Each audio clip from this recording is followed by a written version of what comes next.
con eso pues se cierra un periodo dentro de la historia, que ya bien dijimos, historia mundial, solo hay una, pero digamos, este tipo de acontecimientos definitivamente marcan ciertos pasajes que son importantes que conozcamos, ¿verdad?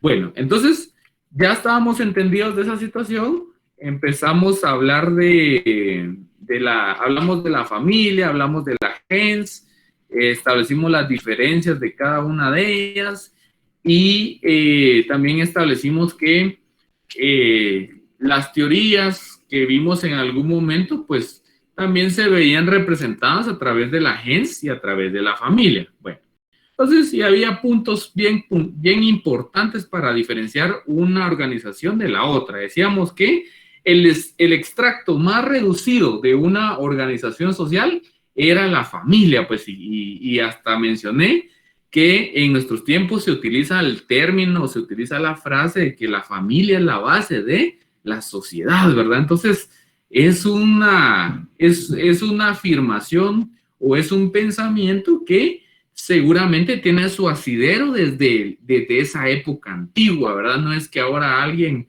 pues magníficamente dijo, es que descubrió a la familia como tal y entonces la familia definitivamente fundamenta la sociedad. No, hay todo un antecedente, hay toda una fase previa histórica que es bastante amplia. Y recordar que esta fundación de Roma inicia antes de Cristo. Es decir, que ese pasaje de la historia o ese momento de la historia donde figura Jesucristo o Cristo, como le puedan llamar, o Jesús, marca también en relevancia dos momentos o dos escenarios, ¿verdad?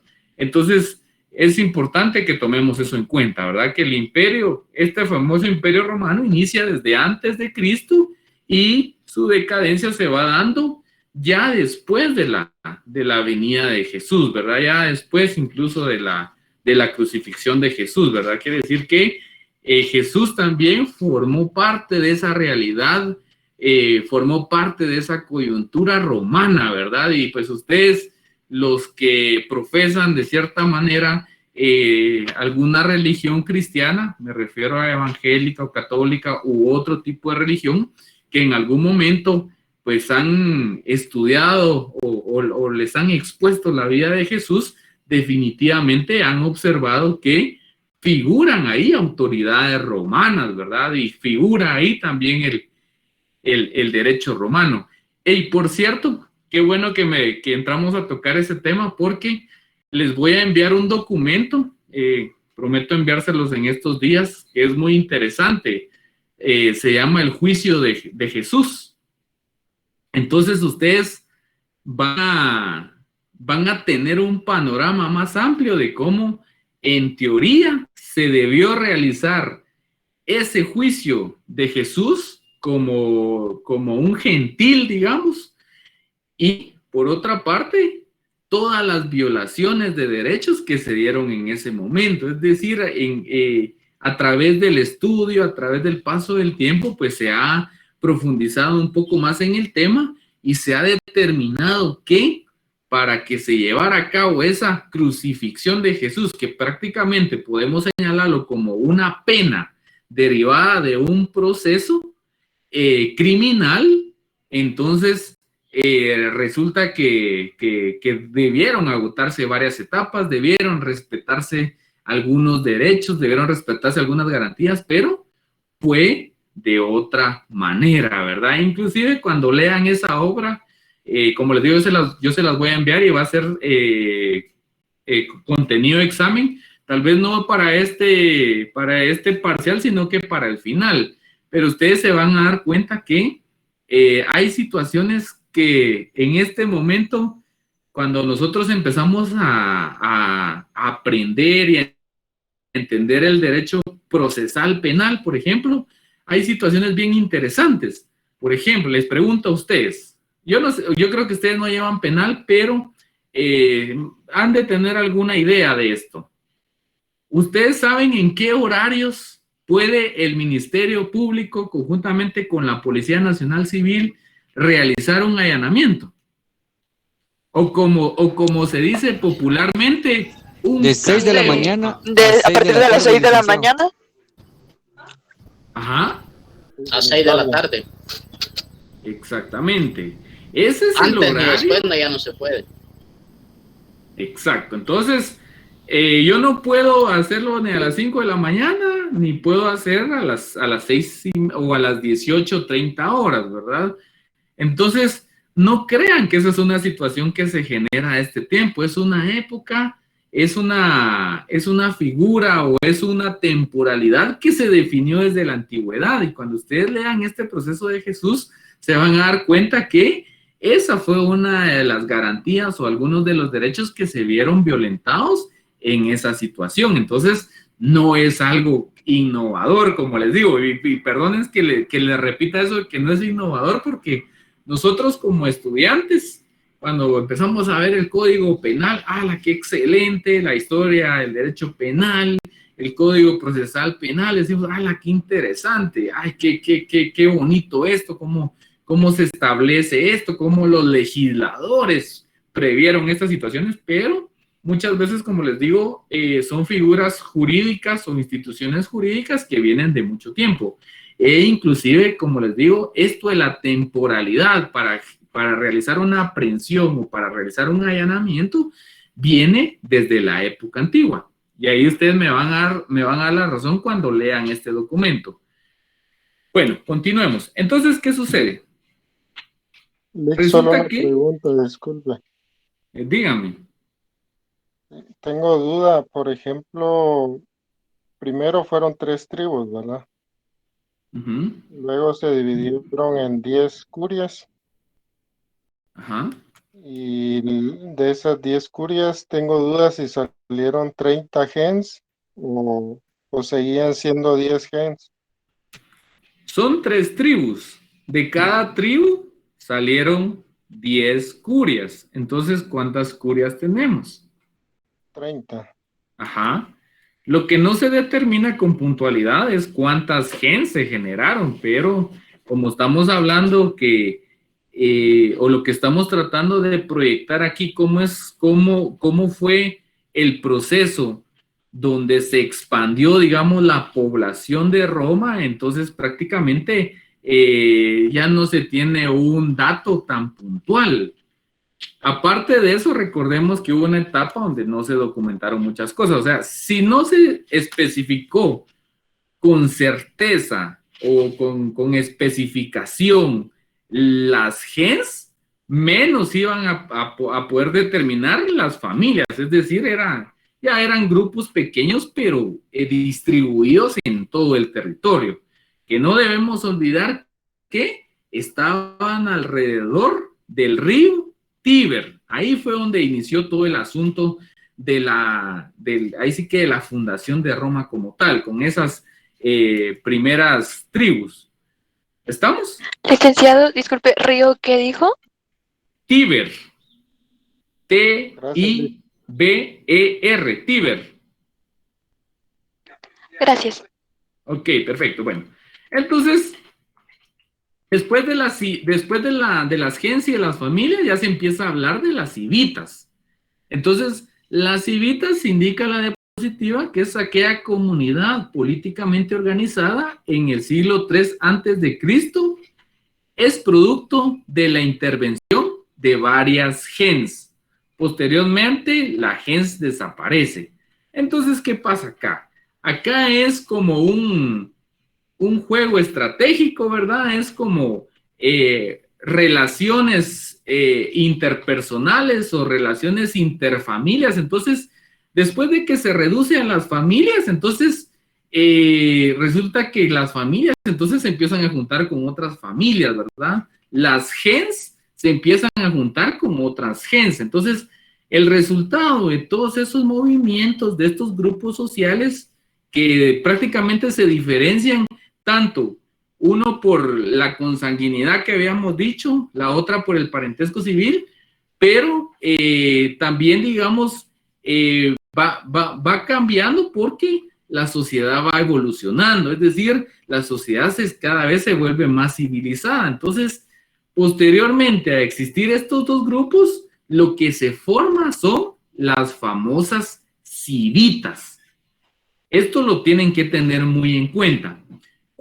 Y es necesario que les recuerde que, por ejemplo, en Grecia, el antecedente más antiguo de lo que es el Estado como tal, o sea, como aquella organización jurídica y política de una sociedad que así entendemos el Estado, el antecedente más antiguo se remonta a Grecia, ¿verdad?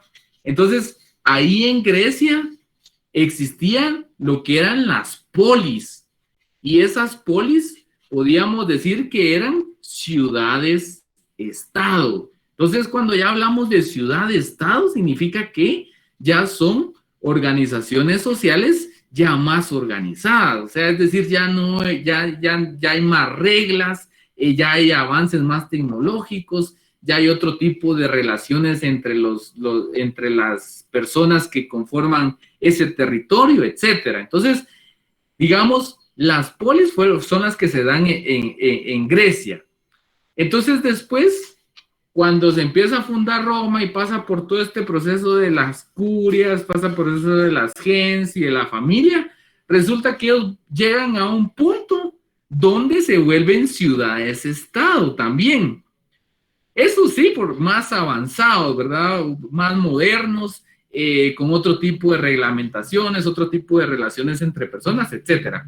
Pero si comparamos o contrastamos la época griega, que también pertenece a la etapa antigua, estas polis o estas civitas prácticamente son una réplica de las polis. Entonces, cuando a ustedes les toque abordar el curso de teoría del Estado y vayan ustedes investigando cuál es el origen del Estado como tal, como ese ente soberano, nos vamos a remontar o nos vamos a remitir a las polis como un primer acercamiento al Estado. Después de las polis van a seguir las civitas. Entonces, ese es el momento en el que estamos ahorita. Por supuesto, de la sociedad griega no estamos hablando nada, ¿verdad? Esto solo es un antecedente. Y como les menciono, cuando a ustedes les toque abordar el curso de teoría del Estado, van a entender ustedes, bueno, por eso es que existían las civitas. Entonces, las civitas es lo más próximo a decir un Estado. Es como decir, bueno, ese era un Estado, era el Estado Guatemala, digamos, una civita se podía equiparar con un Estado en este momento. Y por supuesto, también tenemos que tener claro que la palabra Estado surge hasta en la Edad Moderna. Es decir, a pesar de que ahí habían este tipo de organizaciones, la palabra Estado aún no existía como tal. Es hasta que Nicolás Maquiavelo realiza una obra denominada El Príncipe, donde él incluye por vez primera la palabra Estado. Entonces es hasta esa época moderna.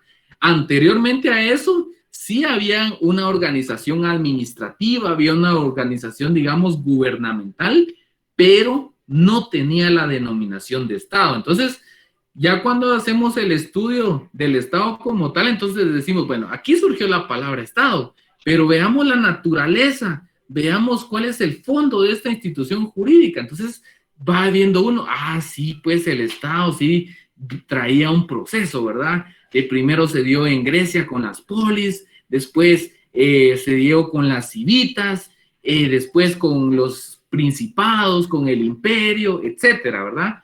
Entonces, así es como llegamos a este punto de las civitas, es decir, que la sociedad romana otra vez como que se empieza a reorganizar, empiezan a civilizarse más, a modernizarse, y entonces ya se convierten en ciudades-estado, que en Roma las vamos a denominar como civitas. Por supuesto, esto lo vamos a abordar un poco más adelante con mayor amplitud. Pero sí es interesante que nosotros sepamos esa organización social que se dio en Roma. Entonces, tenemos tribus, tenemos curias, tenemos gens, tenemos familia, y por último, ¿qué tenemos? ¿Y qué es lo más importante de antecedente? Las civitas. Las civitas. Las civitas. ¿Y cuál es el Los antecedente civitas. de las civitas? ¿Cuál es el antecedente de las civitas? Polis. La familia. Los polis. Las polis. Entonces, exacto. Y por eso es que ustedes han escuchado la palabra metrópolis. Incluso en Guatemala se dice a la metrópolis. Hasta hay un diario que se llama El Metropolitano por ahí. También la palabra política viene de ahí, ¿verdad? Exactamente. Entonces, digamos, esas palabras se utilizan en la actualidad, pero tienen su origen también en la Edad Antigua, lo que son las polis, que prácticamente son organizaciones sociales ya organizadas. De ahí también viene lo que se llama política, pero política también es una mezcla de dos términos, etcétera. Y hablar de política es también bien amplio, ¿verdad? Pero en un primer momento sí se dice que viene de ahí, ¿verdad? Porque es la administración de una sociedad. Entonces, significa que son decisiones que están tomando gobernantes y por lo tanto se ejercita la política. Bueno, perfecto. Entonces, ahora yo creo que ya quedamos claros con la organización. Bueno, ahora, ¿qué sucede? Para que esto... Dígame. Sí me queda claro en relación a la organización. Lo que sí no me queda un poco claro es cuando se comienza a hablar de las gens, ¿por qué habla de la división de las tribus que se hicieron en 10 curias? Ajá. Yo estaba leyendo el documento y parece que las curias era una cantidad bastante de gente, ¿verdad? Porque con una aportación parece que aportaban como 100 soldados y 10 no sé qué. Entonces me imagino de que esas 10 curias era mucha gente, pues. Pero ¿por qué lo menciona en las gens cuando se dividen esas tribus en 10? Prácticamente se dividen en 30. Ajá. Pero no me queda muy claro por qué habla sobre esa división cuando ya pasa a ser gens. Ok, perfecto. Miren, pues, lo que pasa es que nosotros, digamos, estamos utilizando más que todo el antecedente de cómo se va conformando políticamente o cómo se va organizando la sociedad romana. Cuando yo menciono, por ejemplo, las tribus, no existe, digamos, un antecedente claro de cuál es la cantidad de personas que componían cada una de estas tribus. No tenemos un dato exacto.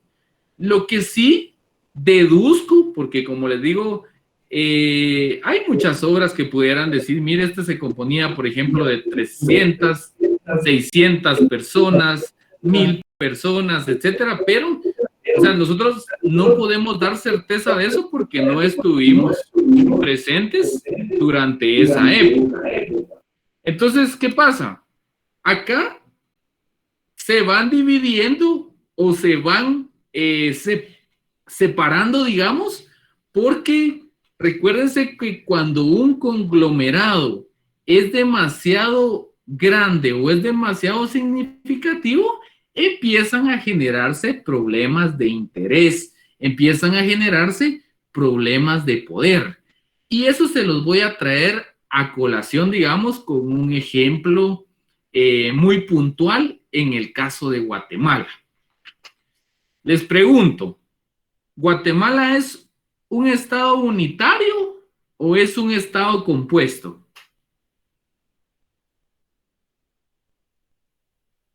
Compuesto. Compuesto. Compuesto, licenciado. Compuesto. Ajá, bueno, tienen perdón de equivocarse si me dijeron compuesto. Va, díganme por qué piensan que es un estado compuesto.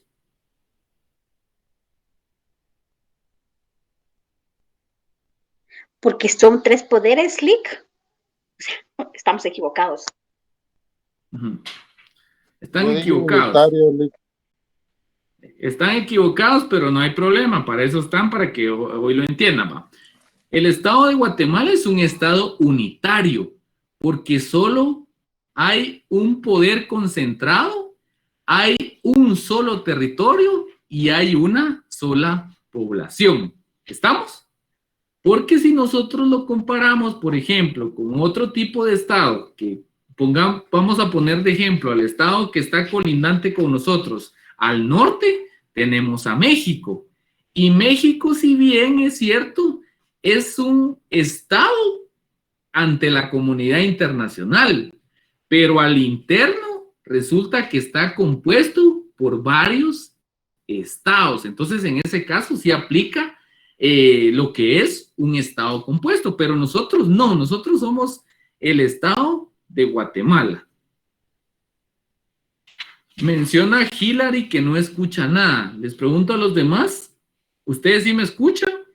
Sí, se escucha bien. Ha de ser Licenciado. ella. Chile. Sí, ok, perfecto, bueno. Entonces, viene y entonces sabemos nosotros que es solo un estado, sabemos que está compuesto por solo una población. Eso lo van a encontrar ustedes en el artículo 140, desde el 140 al 145 constitucional. Bueno, perfecto. Entonces, ¿qué pasa? En el artículo, escuchen esto, 224 constitucional, ustedes van a encontrar la división administrativa del Estado de Guatemala. Y ahí van a encontrar ustedes que el Estado para su administración, el Estado de Guatemala para su administración, se va a dividir en departamentos y se va a dividir en municipios. Bueno, perfecto. Y entonces me va a decir, Víctor, ¿y qué va con eso, con mi explicación o con mi pregunta? ¿Qué vamos a llegar con eso? Pues perfecto. Resulta que les tengo que hacer la siguiente pregunta. ¿Cuántos departamentos hay en Guatemala? 22. 22, perfecto. 22 departamentos. Va. Muy bien, ahí estamos bien. Ahora les pregunto, ¿cuántos municipios tiene actualmente Guatemala? ¿El país o el departamento? No, Guatemala. 366. 340, licenciado. 340 litros. Ajá. Bien googleado, ¿va? Son rápidos, ¿va? Eso me gusta. 340 municipios. Ahora les pregunto, los que son buenos para googlear, si me pueden buscar en el año 2010, ¿cuántos municipios habían en Guatemala? Googleense ahí, en el año 2010, ¿cuántos municipios existían en Guatemala? 338, licenciado. ¿Alguien más?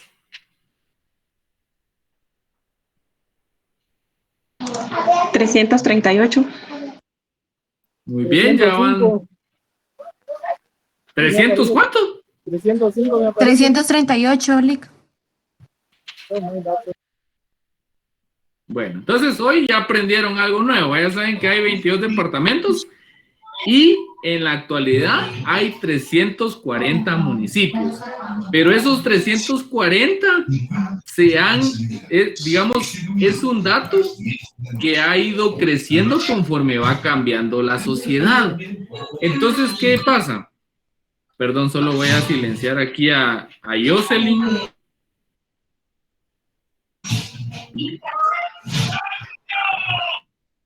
Jocelyn sería tan amable a apagar su micrófono que no me permite apagarlo a mí. Jocelyn Zoraida.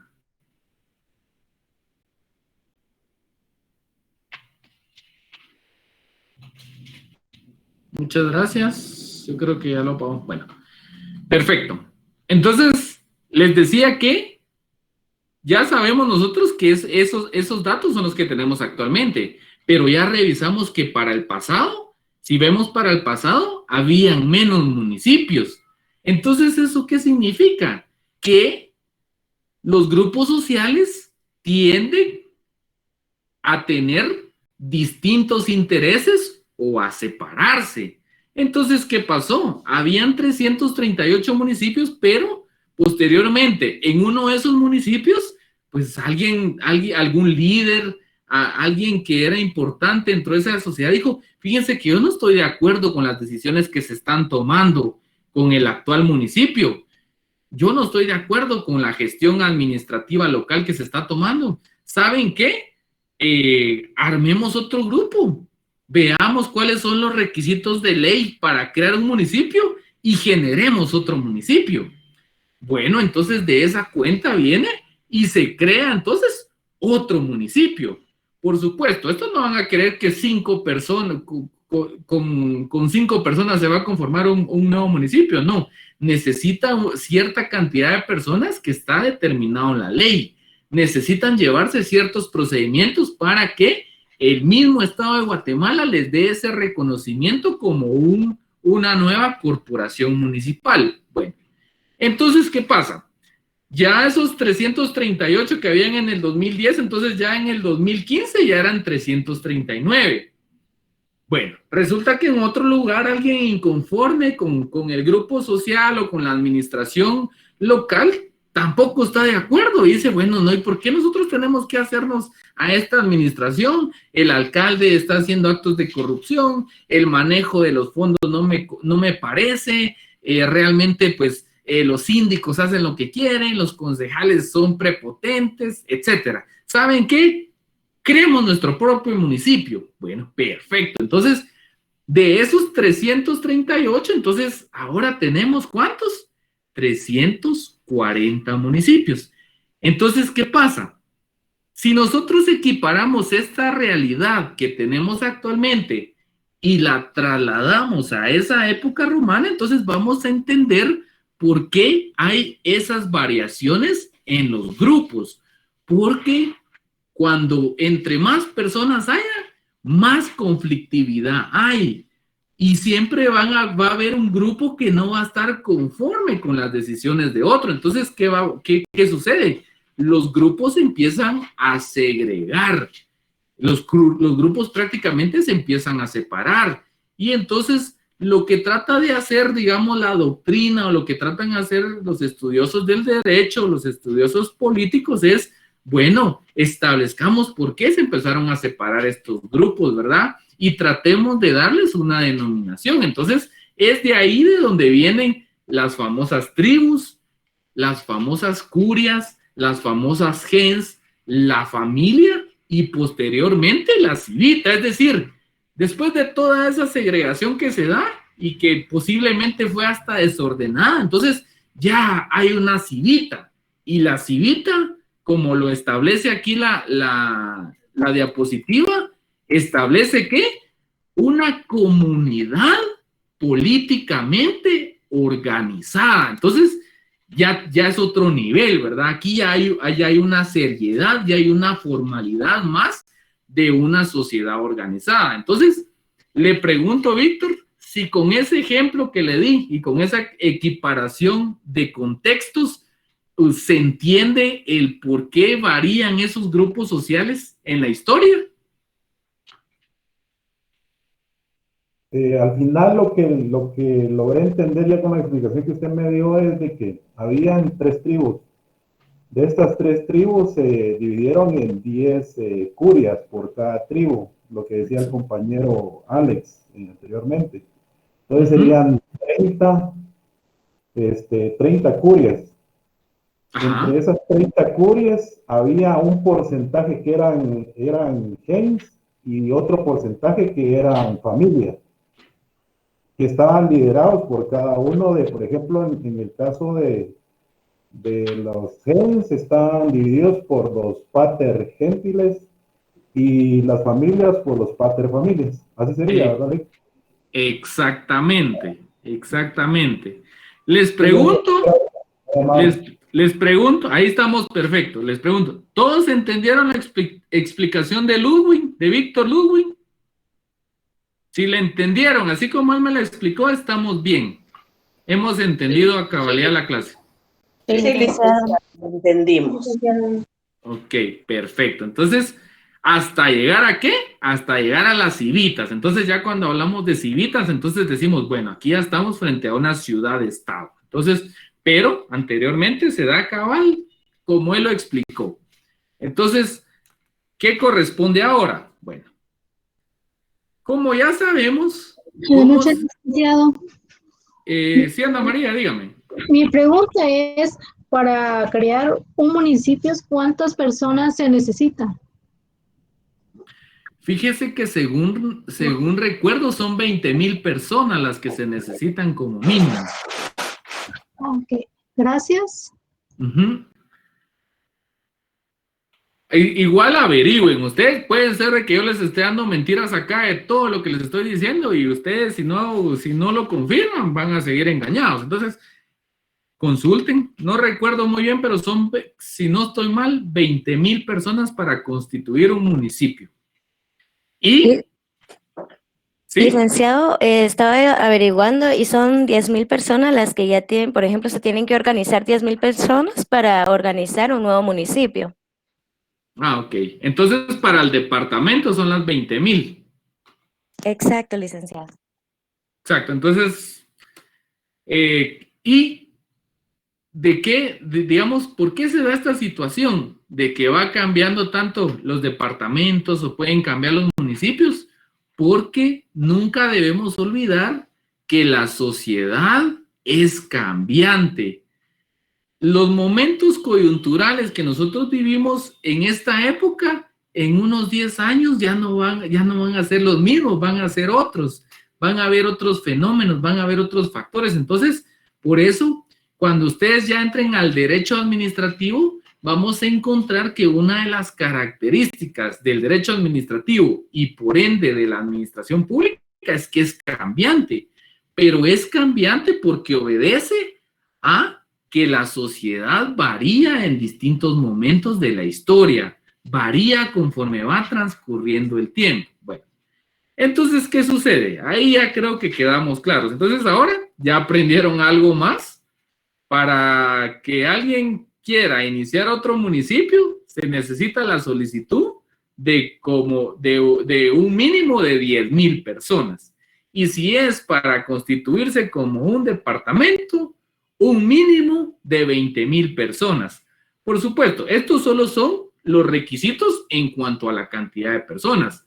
Dentro de la ley, ustedes van a encontrar otros requisitos que son también, digamos, esenciales para poder darle vida a un nuevo municipio o a un nuevo departamento. Entonces, les pregunto, ¿será que aquí a 10 años, pongamos de aquí a 25 años, ¿será que van a haber 300 municipios? ¿Será que van a haber 22 departamentos? Les pregunto. No, Lic. No, licenciado. Va a subirle. No. Va a aumentar. Pues al final es un dato que no tenemos certeza, pero viendo el antecedente podemos nosotros predecir, digamos, que posiblemente haya una variación, ¿verdad? Que suban uno o dos municipios, etcétera, o que haya otro departamento, etcétera. Entonces, eso va a depender de la evolución o del desarrollo de la propia sociedad. En este caso estamos hablando de la guatemalteca, pero así también se dio en esa época romana. Bueno, perfecto. Entonces, tenemos clara esa situación. Pero, ¿qué pasa?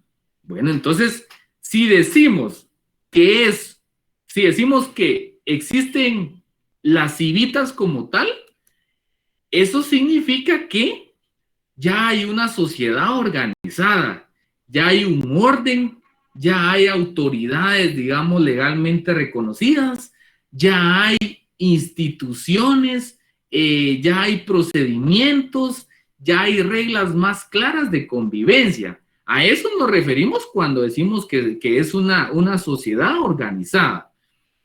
Y en la actualidad, como les digo, para referirnos al Estado, nosotros podemos decir que es aquella sociedad política y jurídicamente organizada.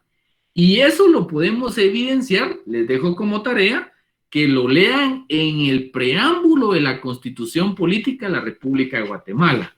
Entonces, eso es lo que significa un Estado en términos generales, ¿verdad? Eso es una sociedad organizada tanto que política como jurídicamente. Entonces, nos vamos otra vez a Roma y decimos, bueno, ya existen las civitas, entonces ya tiene que existir esta organización tanto política como jurídica. Y entonces ahorita vamos a empezar o vamos a comenzar a desarrollar el ámbito político. Entonces, de esa cuenta, el siguiente tema que nos corresponde abordar son las formas de gobierno del Estado romano. Cuando hablamos de gobierno, podemos entender nosotros que son aquellas personas o aquella persona que ejerce el poder en un momento determinado. Entonces, por eso es que en nuestros tiempos igual se utiliza el término gobierno, pero muchas personas, muchos estudiantes, inclusive de derecho, utilizan el término gobierno como sinónimo de Estado, y eso no es así. Una cosa es el gobierno y la otra cosa es el Estado como tal. Entonces, cuando hablamos de gobierno, es aquella persona o aquel grupo de personas que detentan o ejercen el poder en un momento determinado.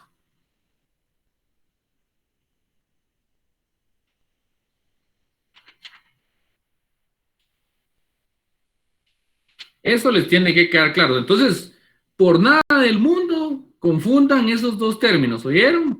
Y si les toca recibir algún día conmigo la clase de teoría del Estado, se pueden lucir ahí con la explicación y decirme, mire, una cosa no tiene nada que ver con la otra.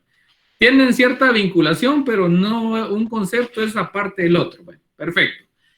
Entonces, ¿qué pasa? Viene la sociedad organizada, entonces, y tiene que establecer quiénes son las personas que lo van a gobernar, o cuál va a ser ese sistema, o cuál va a ser esa forma en la que se va a gobernar, en la que se van a tomar las decisiones políticas, en cómo se va a estructurar y organizar la sociedad romana. Bueno, entonces, como primer forma de gobierno del Estado romano, tenemos ¿a quién? Tenemos a... La monarquía. La monarquía. Va, perfecto. Entonces, pregunta de examen, ¿verdad? ¿Cuál fue la primer forma de gobierno de la sociedad romana? ¿Cuál va a ser la respuesta? La monarquía. La monarquía. Ajá, entonces, esa es la primera forma de gobierno. Y no me vayan a confundir la forma de gobierno con la organización social, que es lo que acabamos de ver, ¿verdad? Cómo se fue organizando socialmente la sociedad romana, sino que esto ya es formas de gobierno. Entonces hablamos de la monarquía. Yo creo que la mayoría tiene una idea o un concepto de lo que es la monarquía. Bueno, veamos lo que... Una pregunta, ¿cuánto tiempo gobernaban los reyes? Los reyes eran vitalicios. Esa es una de las características principales de las monarquías. Por supuesto, como les digo, aparejado a esto, a la sociedad romana existieron otras civilizaciones, ¿verdad? Como la egipcia, de Occidente también habían otras organizaciones, entonces también se dieron otro tipo de monarquías, pero la monarquía esencialmente como tal es un rey que gobierna vitaliciamente. Ya conforme va transcurriendo el tiempo, ya empezamos a hablar inclusive de monarquías constitucionales. Entonces quiere decir que el rey sí está sujeto a una normativa de carácter constitucional. O sea, el rey tiene ciertas limitaciones, pero para entender la monarquía en un primer momento tenemos que saber nosotros que el rey tenía una vigencia en ese ejercicio del poder de una forma ilimitada. No ilimitada, sino que vitalicia. Eso significa que ¿Alguien me puede explicar qué significa vitalicio? ¿De por vida, siempre licenciado? Ajá. ¿Cuál era la única forma de que el rey perdiera su poder entonces? Al momento de morir, Cuando que se muera. hasta que muriera. Solo que muriera, ¿verdad? Muerte. Entonces, a eso nos referimos. Exacto. Bueno, entonces, veamos la diapositiva. Entonces dice, Roma se gobernaba sin constitución. Ahí viene uno de los puntos que yo les digo. Las constituciones, ¿para qué sirven? Les pregunto a ustedes. Para ustedes que ya prácticamente tienen aprobado un año en la U. Vengo yo y yo soy un bachiller, ¿verdad? Un bachiller en computación, con especialización en robótica. Y les digo, mire, licenciado, fíjese que yo he escuchado que nosotros en Guatemala tenemos una constitución. ¿Para qué sirve la constitución, licenciado? ¿Qué me contestan ustedes, futuros abogados? Un estado, ¿Para poner un orden. para poder licenciado. sustituir un estado. Constituir, perdón. Constituir un estado, ajá, muy bien. Para conocer las leyes. Y ponerlo en orden. O sea, su manera. Para establecer límites también. Límites y deberes, y derechos. ¿Qué me dijo Sheila, por favor? Normaron un estado. Para ordenar y administrar un estado. Perfecto, entonces todos tienen cierta razón en lo que dicen, pero para que lo entendamos de una forma clara, lo que va a establecer una constitución son aquellos derechos y obligaciones que son tanto para los gobernantes como para los gobernados. Es decir, en términos sencillos, es ese instrumento que va a establecer las reglas entre los gobernantes y los gobernados. Entonces, así es nuestra Constitución. Nuestra Constitución, van a encontrar ustedes derechos que son individuales, van a encontrar derechos que son sociales. También, por otra parte, van a encontrar cómo está estructurado el Estado y cuáles son los alcances del Estado. Es decir, una limitante para los gobernados y una limitante para los gobernantes. Derechos y obligaciones recíprocas para ambos. Entonces, eso es lo que garantiza una Constitución. Entonces, acá claramente nos dice que dentro de la monarquía, ¿qué? No existía Constitución. Es decir, se manejaba el poder de otra manera. Bueno, continuemos. Roma se gobernaba sin constitución y el poder de los reyes, y por el poder de los reyes. Bueno, entonces ya sabemos que monarquía va íntimamente ligado con lo que son los reyes. Bueno, una monarquía de carácter, más no es una monarquía de carácter absoluta como la establecida en los tiempos del imperio. Es más bien una jefatura de gobierno aristocrático. Los órganos políticos de la monarquía fueron los siguientes. Bueno, ¿qué podemos extraer de este enunciado? Primero, la monarquía, en esa monarquía que se dio como primer forma de gobierno, el Estado romano, no existía constitución. La monarquía era representada o el poder estaba concentrado ¿en quién? En el rey o en los reyes. Pero dice, no era una monarquía absoluta. Eso significa que todo el poder, digamos, no era dominado totalmente por el rey, sino que de cierta manera pues había intervención de otras instituciones y que no dejaban ese poder absoluto en el rey. Bueno, dice que se toma más bien como una jefatura de gobierno aristocrático. Bueno, cuando hablamos de aristocrático, prácticamente hablamos de la gente que era sobresaliente en ese tiempo.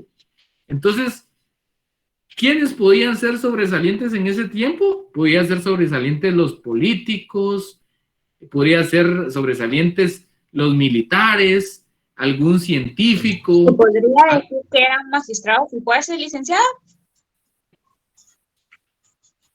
Fíjese que no, porque ahorita No. vamos a entender, o sea, nosotros en este término, nosotros entendemos que los conceptos o las figuras de jueces y magistrados, pero cuando hablamos de jueces y magistrados, en nuestro tiempo, nosotros lo asociamos más que todo con justicia, pero resulta que en ese tiempo, a lo que se le denomina magistratura, esa otra representación, ya lo vamos a ver en su momento. Entonces, ¿qué pasa? El rey prácticamente era aquella persona que era de la nobleza, por decírselo así. Era aquella persona que era militar, que era político, que era estudioso, etc. A eso se refiere con la aristocracia, a personas que dentro de la sociedad tienen una posición un poco alta, ¿verdad? O un reconocimiento especial. Entonces les pregunto. Disculpe, ¿se puede decir que los patricios todavía predominaban ahí? No. Exacto, a ese En punto. caso, serían políticos, judiciales, militares y religiosos, ¿no? Exacto. Pero, si nos vamos a esa categoría primaria que les expliqué, ¿quiénes tenían derechos ciudadanos? Los patricios. Los patricios. Ajá, entonces, por lo tanto, cuando hablamos de un gobierno aristocrático, estamos, digamos, no se dice directamente, pero nosotros entendemos que los que gobernaban en ese tiempo, ¿quiénes eran? Los reyes. Ajá, los reyes, pero esos reyes, ¿a qué clase representaban? A los patricios. A los patricios, a los ciudadanos, ¿verdad? A ellos representaba el rey.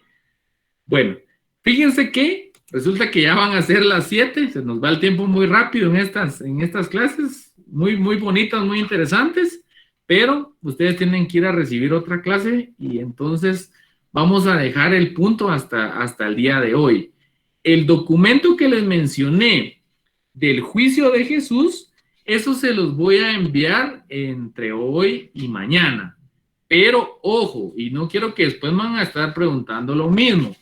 Eso va a entrar como un material de evaluación. ¿Para qué? Para el final. Para este no. Ok. ¿Estamos? Sí, licenciado. Enterado, licenciado. Okay. Perfecto. Bueno, entonces... no me queda más que desearles una feliz noche y nos vemos mañana si Dios lo permite. Feliz noche, licenciado. Feliz noche, que descansen. Feliz noche. Feliz noche.